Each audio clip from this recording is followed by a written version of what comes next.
Salut bien-aimés dans le Seigneur, que le Père, le Très-Haut, soit glorifié. C'est toujours pour moi, votre frère, un grand plaisir de venir vous parler. J'espère que vous allez bien, mes frères, mes sœurs, partout à travers le monde. Ceci est un enseignement biblique. On va parler du greffage. Chose promise, chose due. Donc, avant de commencer ce discours, je dois d'abord rendre toute la gloire au Père, au Créateur de toutes choses. Toi qui es mon pouvoir, toi qui es ma puissance, je te rends toute la gloire. Béni soit ton Saint-Nom pour un jour merveilleux que je vais partager avec mes frères dans l'édification, dans la connaissance. Ouvre l'intelligence de tout un chacun afin que nous puissions rentrer dans les mystères même de ta parole et boire de l'eau de vie que tu as réservée à tes saints. Que ton nom soit glorifié. Je prie au Père, comme nous l'a recommandé ton Fils, qui est ta parole, contre le royaume des nations. C'est pour cela que je dis que ton nom soit glorifié, que ton règne vienne. Père, je maudis ce règne des nations où le peuple choisi souffre, est martyrisé. C'est pour cela que nous sommes patients et nous prions vers toi, Père, que tu fasses établir ton royaume à toi, afin que tes choisis règnent dans la gloire et dans la connaissance et dans le respect de tes lois, tes préceptes, et tes commandements et tes statuts. À cette parole, au Mashiach, à celui que tu avais envoyé pour ton peuple choisi, Père, je lui rends un double honneur. Et je prie à ce que tu puisses le faire revenir ici, afin qu'il règne sur ton peuple, car c'est lui qui est notre Seigneur et notre Sauveur. Devant le monde spirituel, et devant tout ce qui est physique, je dis que ton nom soit glorifié. Bénis ma soeur, mon frère, qui prendra le temps de m'écouter. Et dans l'assemblée des saints, nous dirons toujours que ton nom soit glorifié. Voilà les frères, nous allons parler du greffage. Prenez vos Bibles. Nous allons étudier. Maintenant, je mets toute personne en garde qui viendra sur cette vidéo, ok, pour se faire passer pour un enseignant. Si vous commentez et que votre commentaire n'est pas objectif, non seulement je vais effacer le commentaire, ensuite je vous bloque. Donc ici, on laisse des gens qui veulent débattre, mais de façon objective, en échangeant les écritures ligne sur ligne, précepte sur précepte, un peu ici, un peu là. Comme vous pouvez voir le titre de la vidéo, Israël spirituel, le greffage, qui était greffé à l'olivier sauvage. Historique, ici je vais faire la partie première. Ensuite, on va de façon succincte toucher Romains chapitre 11, ligne sur ligne, précepte sur précepte, un peu ici, un peu là. Donc, j'ai pas voulu trop charger, ok? Donc, en parlant du greffage, je ferai le greffage en deux parties. Maintenant, la première partie, en tout cas, je vais m'atteler au meilleur de mon habilité à vous donner l'historique derrière le greffage. Pourquoi on est arrivé au greffage?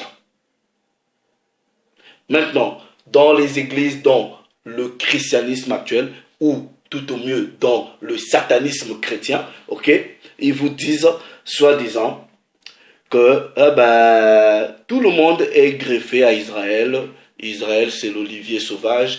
Greffez tout le monde, mettez tout le monde, voilà, à l'olivier sauvage. Donc voilà, Israël a rejeté le Messie. Après que Israël ait refusé le Messie, la porte était ouverte à tout le monde. Venez vous greffer.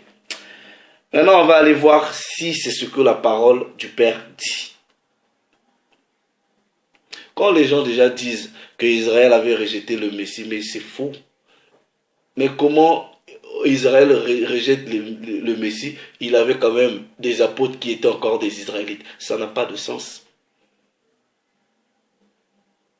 Maintenant, nous allons prendre le texte et aussi rentrer dans le concept définitionnel bibliquement, ok, du greffage, ok. Il y a les dictionnaires ici, il y en a peut-être 5, mais je ne vais pas tous les lire. Comment est-ce qu'ils ont défini le greffage selon la Bible, ok, parce que c'est un terme horticulture, ok.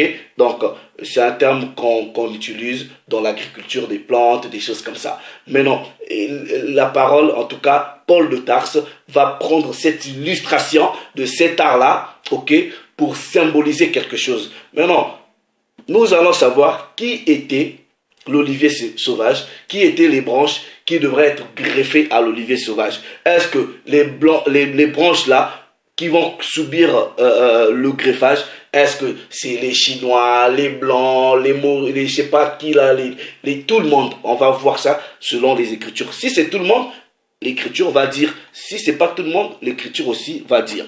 Donc, je me suis attelé depuis quelques mois à expliquer les concepts de païens.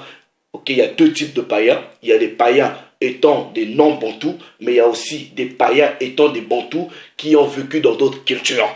On a défini, en tout cas tout le long, les termes des hellénisés, des choses comme ça. Et j'ai expliqué que les épîtres, quand vous voyez la plupart des livres dans le Nouveau Testament, en tout cas dans ce que vous appelez le Nouveau Testament, ont été adressés aux dispersés, à ces Israélites, ces bantous qui vivaient dans les captivités. Et ça, on l'a prouvé tout le long de cet enseignement.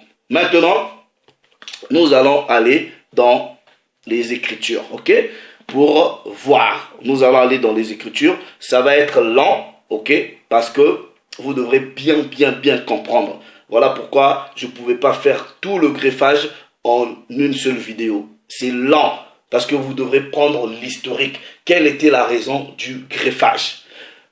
Quelles étaient les branches? À quel moment les branches ont commencé à tomber et à quel moment elles devraient subir le greffage? Donc le texte de base, ok? Le texte de base, c'est dans Romains, ok? Vous pouvez prendre les Bibles. Romains chapitre 11. Alright? Romains chapitre 11. Je commence à partir du verset 1er. Il est écrit dans la version second 19:10. Je dis donc, Dieu a-t-il rejeté son peuple? Mais vous, la Bible vous dit loin de là. Mais pourquoi vous dites, la Bible vous dit même que Dieu n'a pas rejeté son peuple. Loin de là.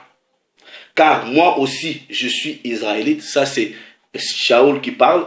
Paul, moi aussi, je suis israélite de la postérité d'Abraham, de la tribu de Benjamin. Dieu n'a pas rejeté son peuple qu'il a connu d'avance. Ne savez-vous pas ce que l'Écriture rapporte d'Élie? Comment il adressa à Dieu cette plainte contre Israël? Seigneur, ils ont tué tes prophètes, ils ont renversé tes autels. Je suis resté moi-même. Et il cherche à m'ôter la vie. Mais quelle réponse Dieu lui fit-il? Je me suis réservé 7000 hommes qui n'ont point fléchi le genou devant Baal. Maintenant, ok? Puisque je vais revenir dans la partie 2 pour expliquer tout le texte, ok? Maintenant, quand vous lisez, on vous parle des branches, des choses comme ça.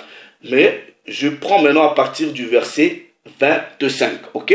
Regardez maintenant la conclusion. Quand Paul explique le greffage, regardez maintenant sa conclusion. Il dit à partir du verset 24, il dit, si toi, tu as été coupé de l'olivier naturellement sauvage et onté contrairement à ta nature sur l'olivier franc, à plus forte raison, eux seront-ils hantés selon leur nature sur leur propre olivier.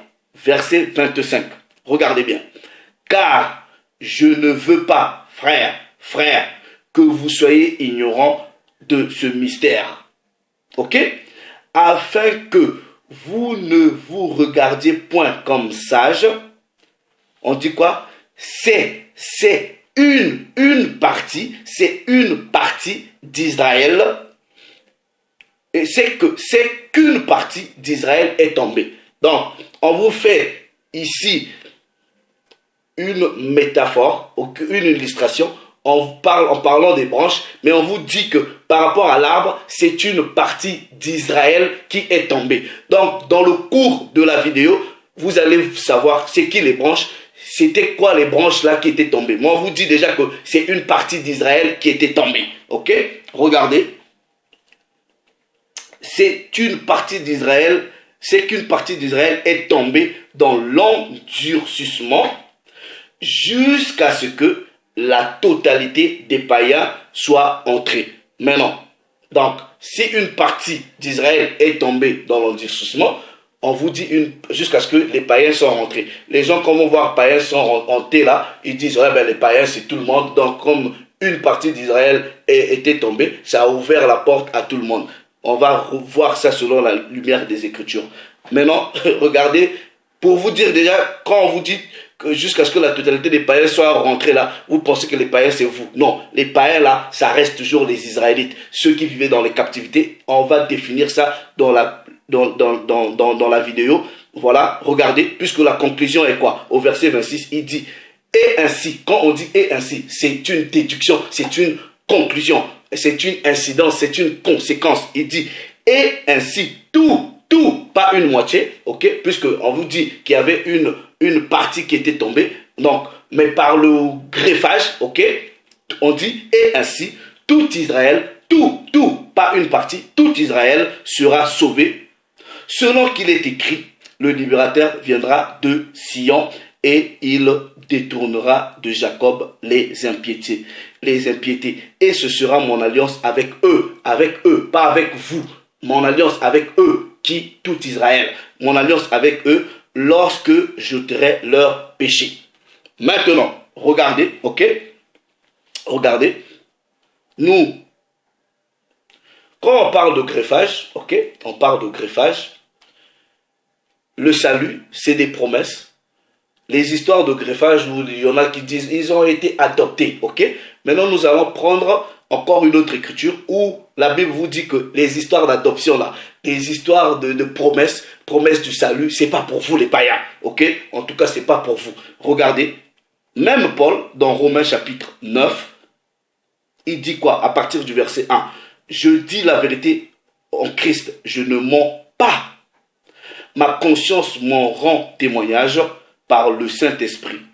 J'éprouve une grande tristesse et j'ai dans le cœur un chagrin continuel, car je voudrais moi-même être anathème, dans d'autres versions on dit être maudit et séparé du Christ, pour mes frères, mes parents selon la chair, qui sont israélites.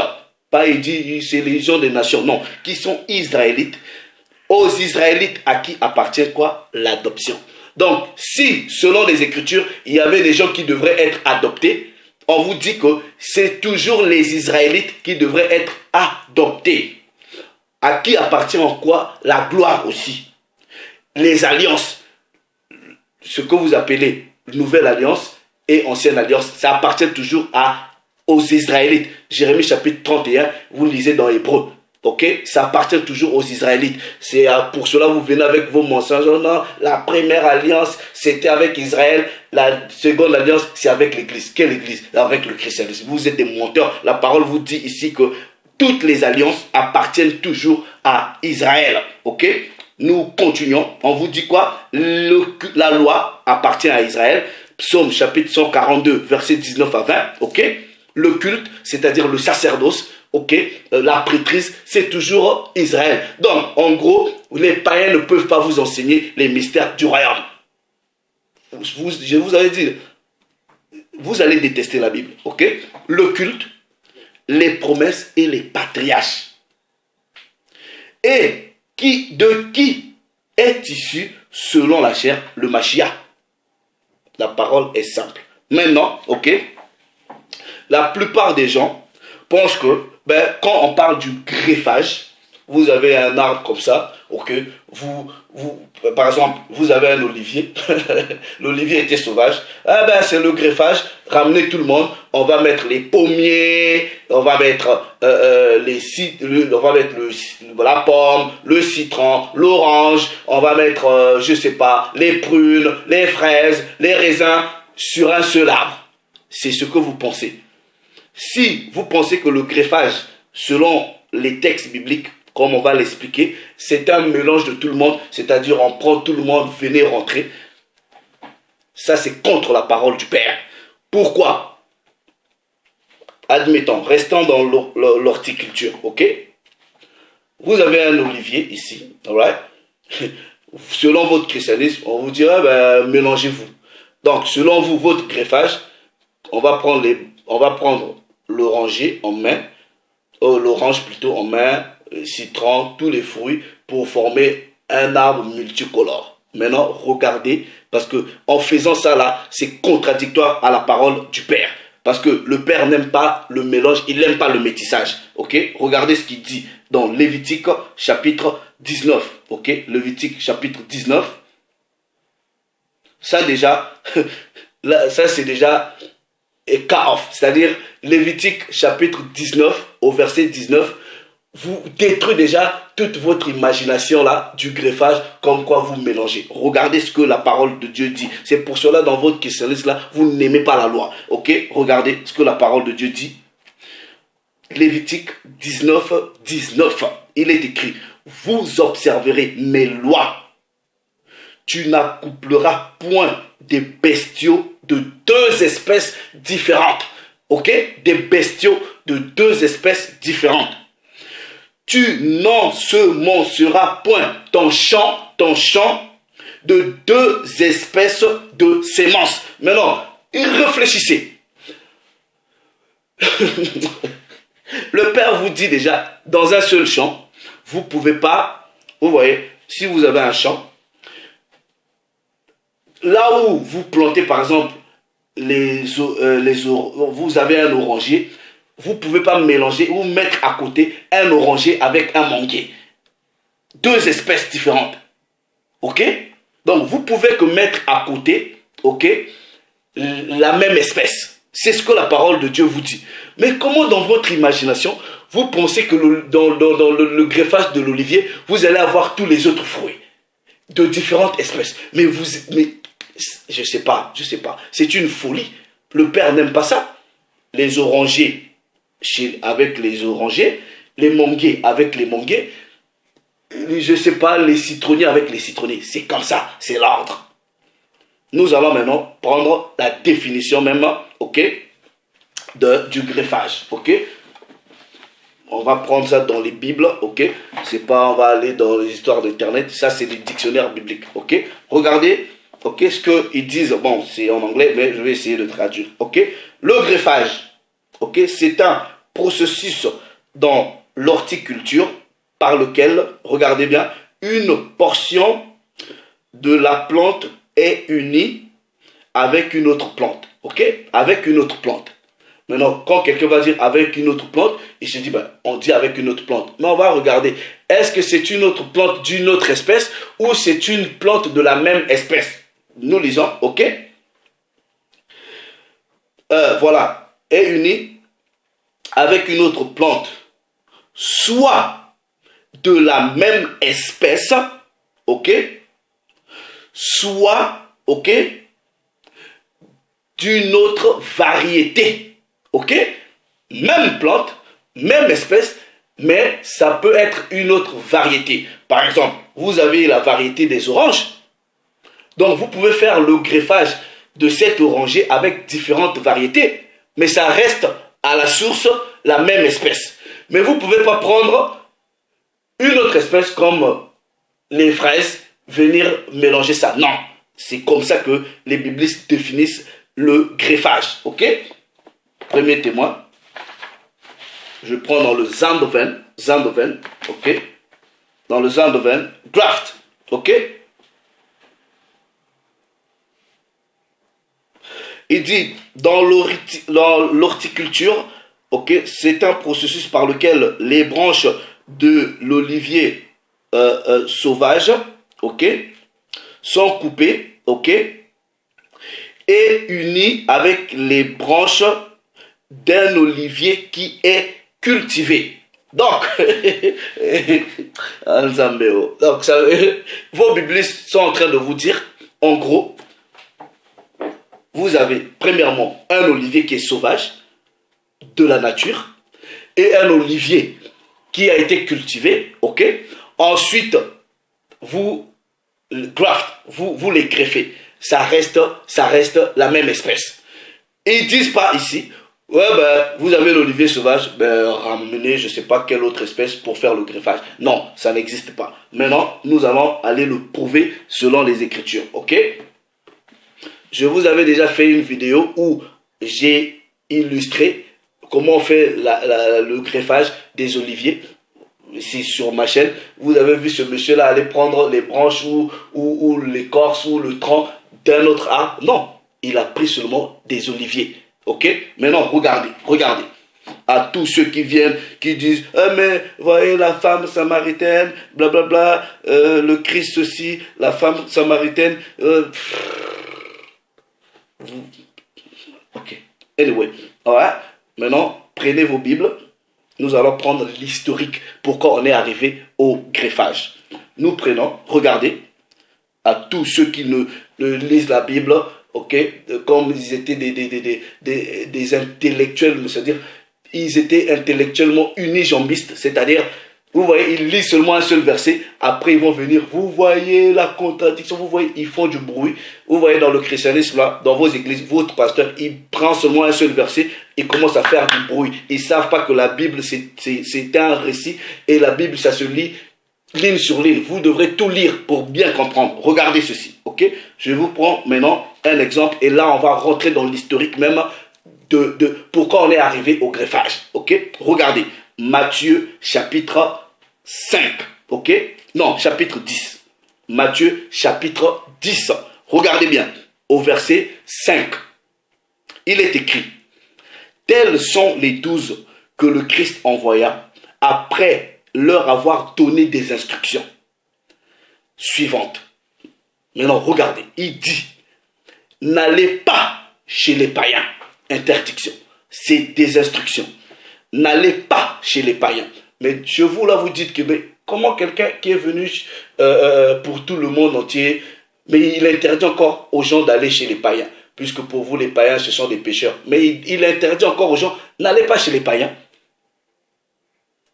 Et il dit, n'entrez pas dans les villes des Samaritains. Waouh, il interdit encore les Samaritains. Maintenant, pourquoi le Christ va interdire que les gens aillent chez les Samaritains? Qui étaient les Samaritains? Qui étaient les Samaritains? Qui habitaient dans la Samarie? C'est là que vous devrez apprendre l'histoire. Que vos pasteurs avec les gros ventres qui ont des jets privés, que vous donnez de l'argent, ils ne vont jamais vous enseigner. Ok? Nous allons voir qui sont les Samaritains. Et pourquoi le Christ va interdire aux gens d'aller chez les Samaritains. Première phase de sa mission. Regardez. Ok? Mais allez plutôt chez les brebis perdues de la maison d'Israël. Comme vous n'avez pas appris la Bible, ok?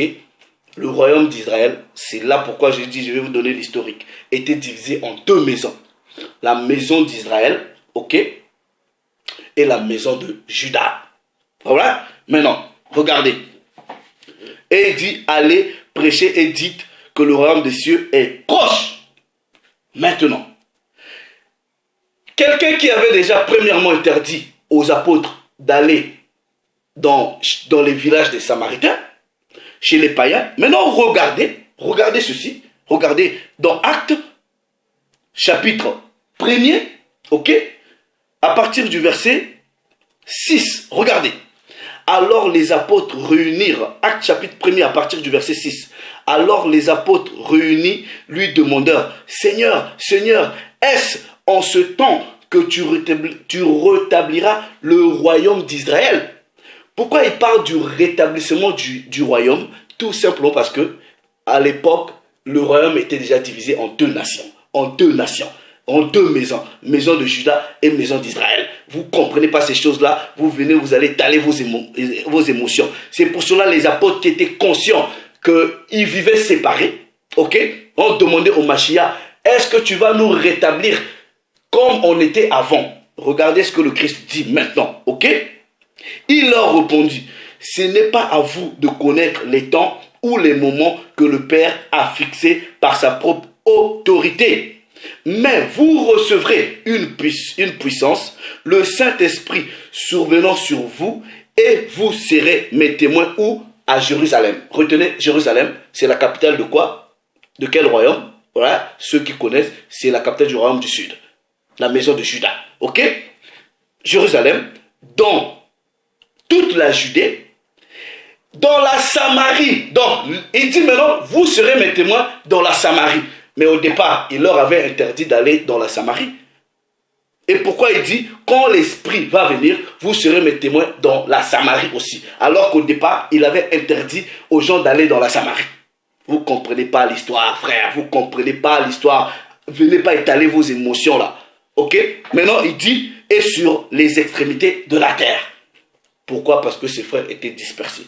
Maintenant, nous allons maintenant repartir dans ce que les émotionnels chrétiens viennent avec la femme samaritaine. Ok? Premièrement, il avait interdit des gens d'aller dans la Samarie. Ensuite, il va leur dire, vous serez mes témoins dans la Samarie. Parce qu'il y a une histoire derrière ce qui se passait entre les Israélites de la Samarie et les Israélites de la Judée. Nous allons lire ça. Ils ne s'entendaient pas entre ses frères. Ok? Regardez, nous partons dans Jean chapitre 4.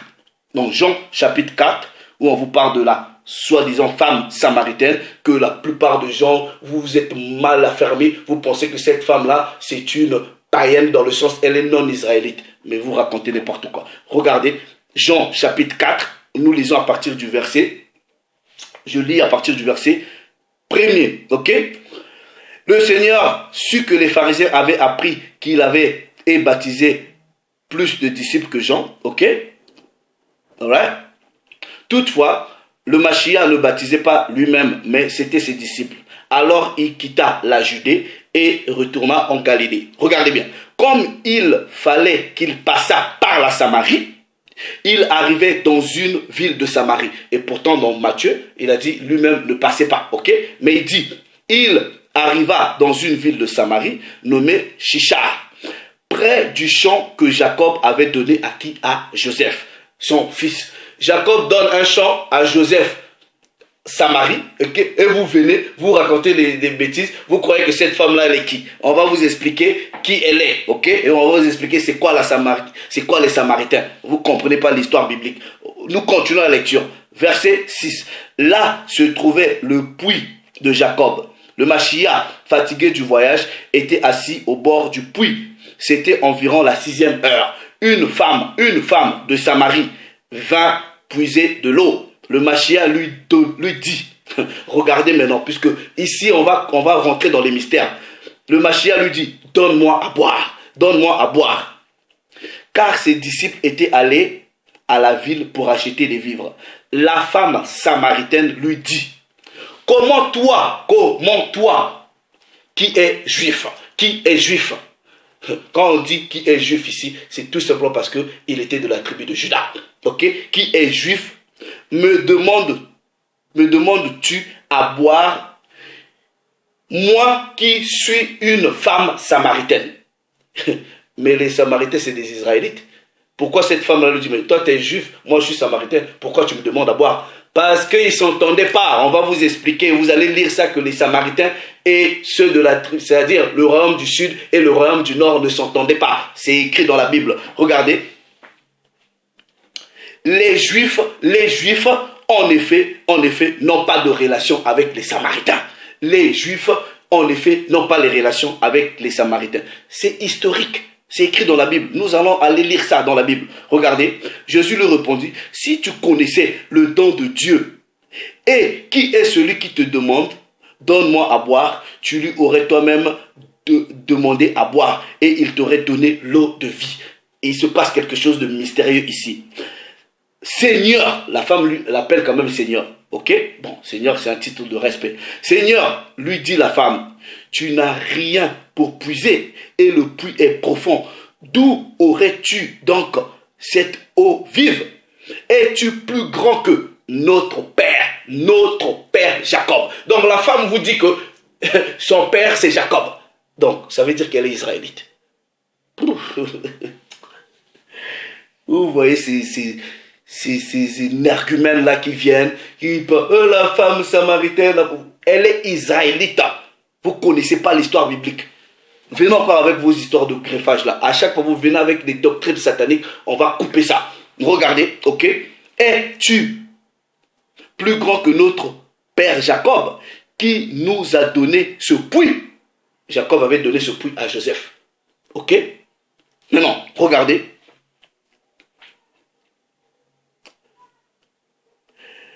Et qui en a bu lui-même ainsi que ses fils et ses troupeaux. Le Machia lui répondit, quiconque boit de cette eau aura encore soif, mais celui qui boira de l'eau que je lui donne n'aura jamais soif, et l'eau que je lui donnerai deviendra en lui une source d'eau qui jaillira jusqu'à la vie éternelle.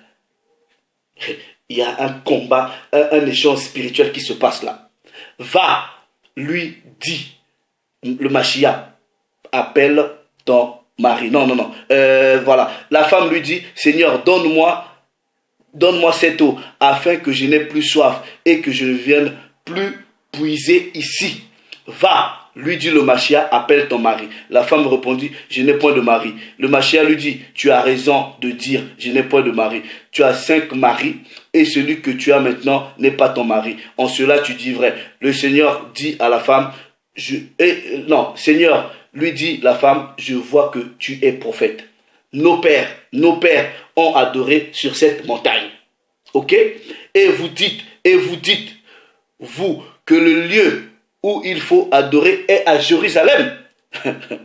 La femme lui dit, crois-moi. Non, femme, le Machia lui dit, crois-moi, l'heure vient où ce ne sera ni sur cette montagne, c'est-à-dire à Jérusalem, ni sur cette montagne, ni à Jérusalem, que vous adorez le Père. Vous adorez ce que vous ne connaissez pas. Nous, c'est-à-dire nous les Juifs, ok, nous adorons ce que nous connaissons, car le salut vient des Juifs. Ils faisaient une différence, bien qu'ils étaient les Israélites. Vous allez comprendre par la suite pourquoi le Machia disait à cette femme-là qui est sa sœur, qui est israélite mais samaritaine, que vous dans la Samarie là, vous adorez ce que vous ne connaissez pas. Nous, les Juifs, nous adorons ce que nous connaissons. Mais c'est tous des Israélites. Maintenant vous allez comprendre pourquoi le Machia lui disait, nous les Juifs, nous adorons ce que nous connaissons. Tout simplement, ceux qui habitaient dans la Samarie étaient déjà éloignés des vrais préceptes de la loi. Parce que c'est eux-là qui vont être les branches qui vont tomber. Ok? Maintenant, regardez. C'est pour cela, dans cet échange, le Christ lui fait comprendre que malgré les autres branches-là vont être tombées, ok? Mais c'est par moi que vous allez recevoir la vie éternelle. C'est par moi que l'olivier sauvage va être reconstitué. C'est pour cela quand vous prenez dans Jean chapitre 7, ok, il parla à ses frères juifs et il dit, ok, quand vous lisez, j'ai encore d'autres brebis qui font pas partie de cette bergerie. Il parlait quoi? Il parlait de ceux du royaume du Nord et de ceux qui étaient dans les extrémités de la terre. Ok? Regardez, dans Jean chapitre 7, à partir du verset 33, il est écrit, le Machia dit, je suis encore avec vous pour un peu de temps, puis je m'en vais vers celui qui m'a envoyé. Vous me chercherez et vous ne me trouverez pas, et vous ne pouvez venir où je serai. Sur quoi les Juifs, ok, les Juifs, lui dirent entre eux, où ira-t-il pour que nous ne le trouvions pas? Ira-t-il chez nos frères israélites dispersés chez les Grecs? Enseignera-t-il les Grecs? Dans d'autres versions, on dit, ira-t-il chez nos frères de la diaspora qui vivent chez les Grecs? Parlera-t-il aux Hellénisés? C'était ceux-là qui vivaient dans les captivités. Le Christ dit, vous allez me chercher ici, mais il faudra que j'aille chercher d'autres brebis qui vivent, qui ne sont pas partie de cette bergerie. Je ferai que, et vous, et les autres brebis qui ne font pas partie de cette bergerie-là, que vous constituez une seule bergerie. Il y aura un seul berger sur eux. J'ai encore d'autres brebis qui ne font pas partie de cette bergerie. Est-ce que vous comprenez? Et il dit que les autres, mais quand je vais vous quitter ici, c'est-à-dire, j'ai ramené la parole chez vous, vous ne voulez pas accepter ou vous hésitez, mais j'ai encore vos frères qui vivent dans les captivités, je dois aussi ramener leur parole, la parole chez eux. C'est en ce moment, ok, vous allez comprendre pourquoi Paul parle de jalousie de ses frères, de ceux de sa race, en disant c'est parce que les autres sont venus dans le plan du salut, c'était pour exciter la jalousie. Vous allez comprendre ça, c'est aussi simple. Maintenant, prenons l'historique, pourquoi les Juifs ne s'entendaient pas avec les Samaritains. Qu'est-ce qui se passait alors qu'ils étaient tous des Israélites? La séparation, la division d'Israël en deux royaumes s'est produite à l'époque de Salomon. Et ça, c'est à partir de là que les Juifs et les autres Israélites, ok, ceux du royaume du Nord, ok, de la maison d'Israël, ne s'entendaient pas. C'est pour cela que le Christ, premièrement, il leur avait interdit en disant non, non, non, n'allez pas chez les Samaritains. Un roi, ok, un roi au chapitre 11. Ok, un roi au chapitre 11. Un roi chapitre 11.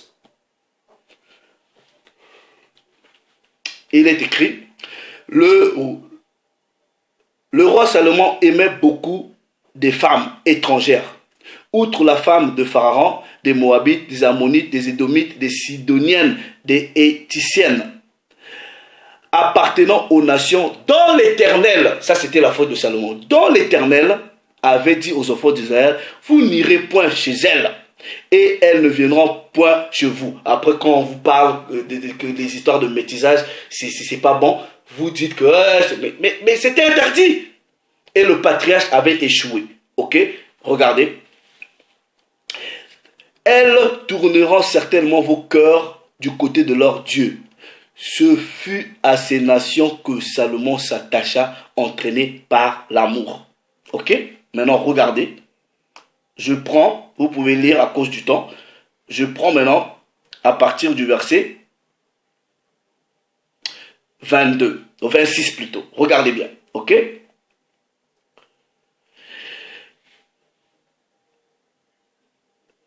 Jéroboam, aussi serviteur de Salomon, leva, je vous prie de lire tout le contexte, hein, mais à cause du temps, ok? Jéroboam, aussi serviteur de Salomon, leva la main contre le roi. Il était fils de Nabath, Éphratien de Tessera, et il avait pour mère une veuve nommée Thérouia. Voici à quelle occasion il leva la main contre le roi. Salomon bâtissait Milo et fermait la brèche de la cité de David, son père. Jéroboam était fort et vaillant, et Salomon, ayant vu ce jeune homme à l'œuvre, lui donna la surveillance de tout, regardez bien, de tous les gens de corvée de la maison de Joseph, Éphraïm, ok, parce que c'est Éphraïm qui va être la tête, ok, du royaume du Nord, ok, en termes de tribu, ok. Dans ce temps-là, Jéroboam, étant sorti de Jérusalem, fut rencontré en chemin par qui? Par le prophète Ajija de Silo. Il a rencontré un prophète. Regardez, revêtu d'un manteau neuf. Ils étaient tous deux seuls dans le champ. Regardez maintenant ce que le prophète va lui faire comprendre. Il dit, tu vois ce que Salomon a fait. Je vais faire quelque chose. En tout cas, le père va dire, tout ce que Salomon a fait, regarde la conséquence. Ok? Il dit, Jéroboam, prends pour toi 10 mots. Non, Asija saisit le manteau neuf qu'il avait sur lui, le déchira en 12 morceaux.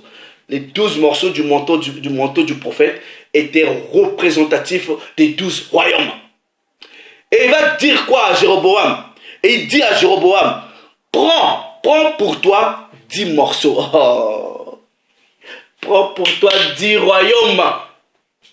C'est-à-dire 10 tribus plutôt, pas 10 royaumes. Prends pour toi 10 tribus. Car ainsi parle l'Éternel, le Dieu d'Israël. Voici, je vais arracher le royaume de la main de Salomon et je te donnerai 10 tribus. Maintenant, ok, s'il a donné 10 tribus à Jéroboam, techniquement, il doit rester 2 tribus. Ok, regardez. Mais il aura une tribu, Salomon, ok, une tribu à cause de son père, c'est-à-dire mon serviteur David, et à cause de Jérusalem, la ville que j'ai choisie sur toutes les tribus d'Israël. Maintenant, vous voyez quand on dit une tribu là, ok, si vous voulez être mathématicien, normalement vous allez dire, ben, ça fait 11 tribus, elle est où la dernière tribu? Non. Quand on dit, on va laisser une tribu à David, à Salomon à cause de David, là, au départ, dans la il y a 3 tribus dedans, ok? Il va avoir Juda, il va avoir Benjamin, il va avoir Lévi, ok? Puisque c'est eux qui vont finir par former le royaume du Sud. Ok? Regardez. Et cela parce qu'ils m'ont abandonné et se sont prosternés devant Astarté, divinité des Sidoniens, devant Kénosh, dieu de Moab, et devant Milcom, dieu des fils d'Ammon. Et parce qu'ils n'ont point marché dans mes voies pour faire ce qui est droit, ok, à mes yeux, et pour observer mes lois, mes ordonnances, comme l'a fait David. Maintenant il dit, je n'ôterai pas de sa main tout le royaume, car je le maintiendrai prince pour le temps de sa vie à cause de David, mon serviteur que j'ai choisi et qui a observé mes commandements et mes lois. Mais j'ôterai le royaume de la main de son fils et je t'en donnerai 10 tribus. C'est là qu'il y a eu prophétiquement la scission, ok, puisque le prophète lui avait déjà parlé. Maintenant, cette scission-là va se produire, ok. Nous prenons le chapitre 12, ok. Regardez, nous prenons le chapitre 12. Roboam se rendit à Shechem, car tout Israël était venu à Shechem pour le faire roi. Lorsque Jéroboam, fils de Néphab, eut des nouvelles, il était encore en Égypte où il s'était enfoui loin du roi Salomon. Et c'était en Égypte qu'il demeurait. On l'envoya appeler. Alors Jéroboam et toute l'assemblée d'Israël vinrent à Roboam et lui parlèrent ainsi. Ton père a rendu notre joug dur. Toi maintenant allège cette dure servitude et le joug pesant que nous a imposé ton père et nous te servirons. Regardez le fils là qui va faire n'importe quoi. Alors il leur dit, allez et revenez vers moi dans 3 jours. Et le peuple s'en alla. Le roi Roboam consulta les vieillards qui étaient auprès de Salomon son père. Au lieu d'écouter les vieillards, il ne va pas écouter les vieillards, puisque il y avait beaucoup de taxes et ça frustrait le peuple. Donc on est parti lui dire, écoute, est-ce que tu ne peux pas effacer un peu les taxes, des choses comme ça? Au lieu d'écouter le peuple et le conseil des vieillards, il ne va pas faire, il va aller chez les petits-enfants. Regardez. Et le roi Roboam consulta les vieillards qui avaient été auprès de Salomon son père pendant sa vie et il dit, que conseillez-vous de répondre à ce peuple? Et voici ce qu'ils lui dirent. Si aujourd'hui tu rends service à ce peuple, tu leur cèdes. Si tu leur réponds par des paroles bienveillantes, ils seront toujours tes serviteurs. Parce qu'il va y avoir rébellion, le peuple va se fâcher. Mais Roboam laissa le conseil que lui donnaient les vieillards et il consulta les jeunes gens qui avaient grandi avec lui et qui l'entouraient. Il leur dit: que me conseillez-vous de répondre à ce peuple qui me tient ce langage? Allège le joug que nous a imposé ton père. Et voici ce que lui dirent les jeunes gens qui avaient grandi avec lui. Tu parleras ainsi à ce peuple qui t'a tenu ce langage. Ton père a rendu notre joug pesant et toi allège-le nous. Tu leur parleras ainsi: mon petit doigt est plus gros que le rein de mon père.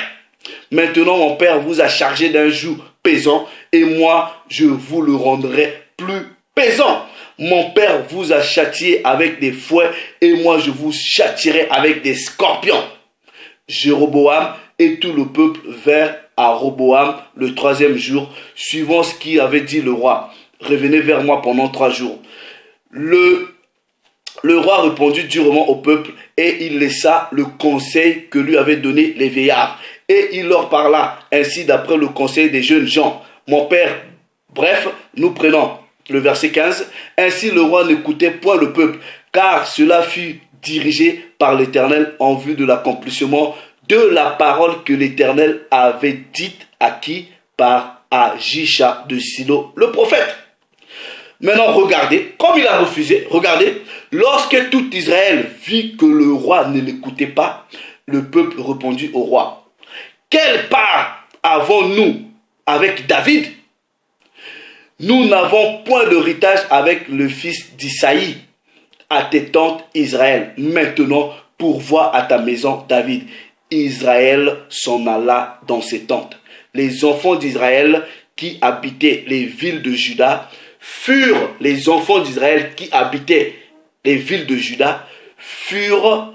seuls sur qui régna Roboam. Donc Roboam, c'est la scission, il n'a pas régné sur tout le royaume.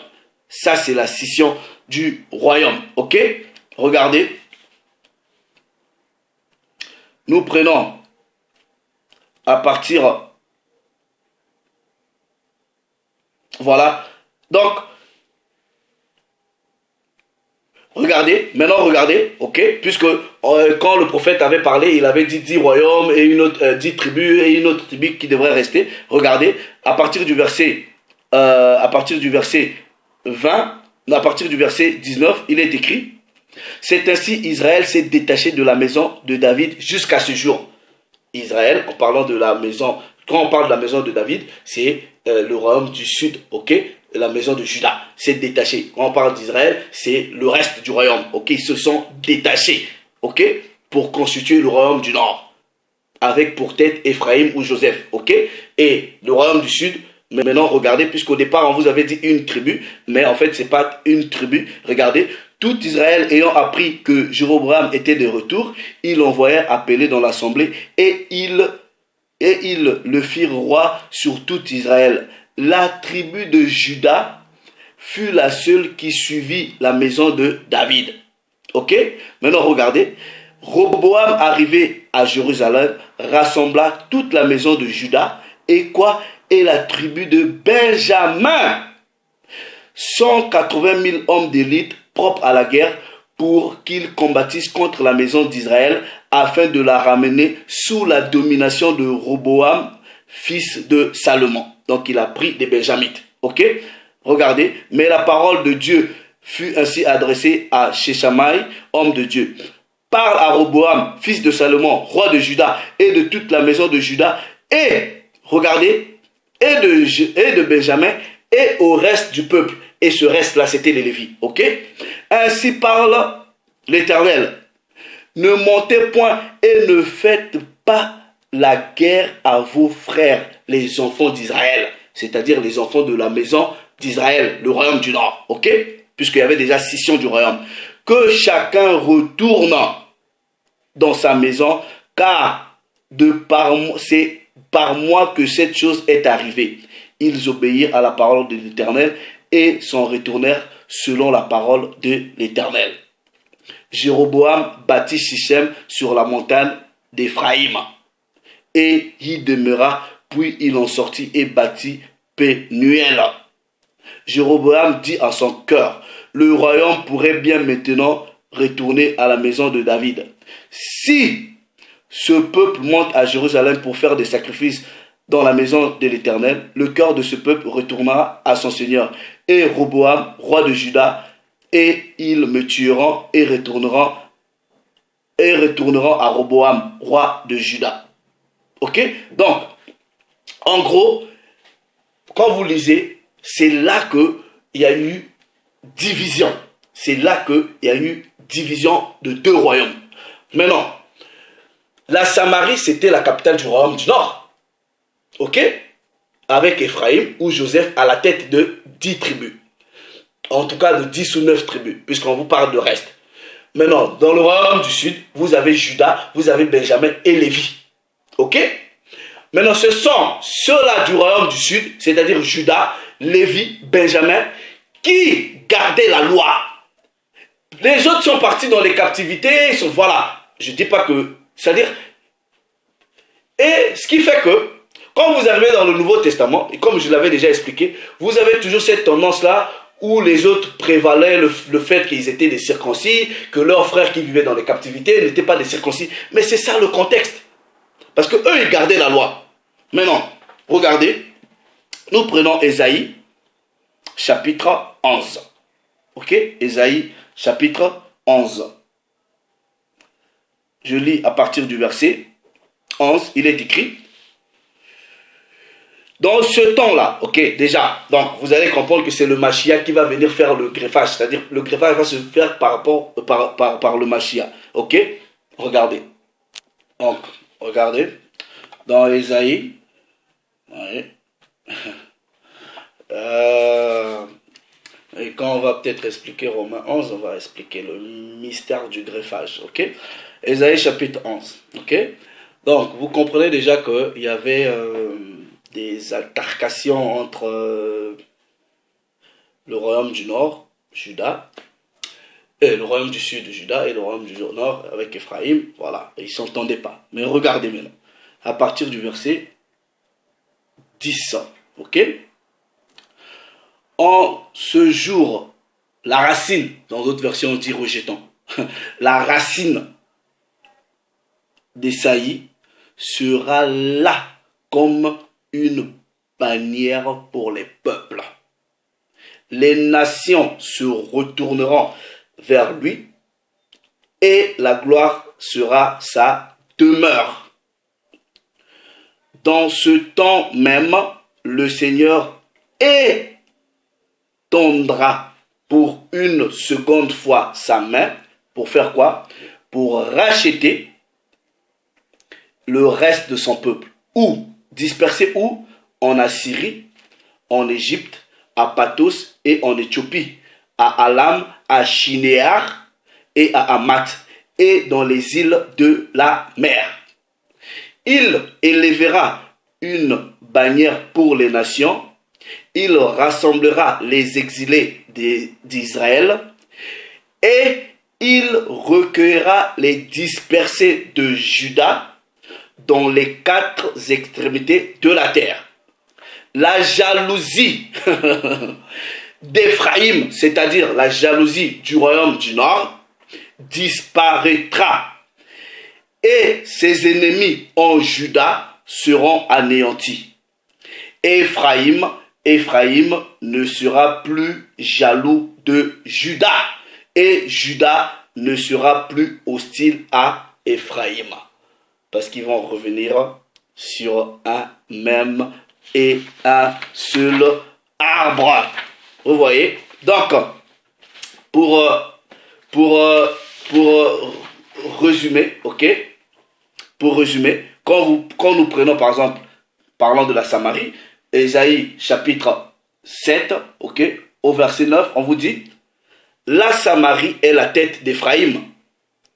Et le fils de Ramalia est la tête de Samarie. Si vous ne croyez pas, vous ne subsistez pas. Au verset 17, on vous dit, ok, l'Éternel fera venir sur toi, sur ton peuple et sur la maison de ton père, des jours tels qu'il n'en a point eu depuis le jour où Éphraïm s'est séparé de Juda. Voilà.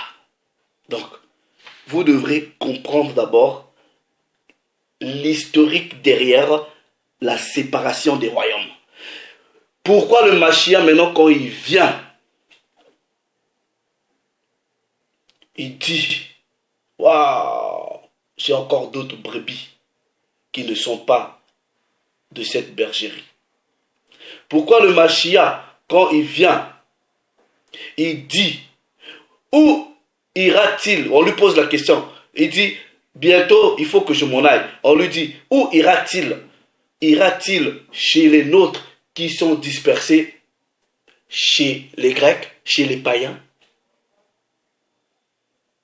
Maintenant, la mission du Mashiach va être quoi? Puisque quand il parle à la femme, il dit, le salut vient des Juifs.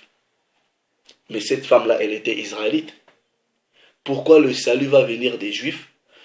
Il voulait tout simplement, le salut va sortir du royaume du Sud, où il y avait Lévi, Benjamin et Juda. Et Juda était la tête. Vous avez le royaume du Nord, vous avez Éphraïm, c'est-à-dire Joseph, qui était la tête.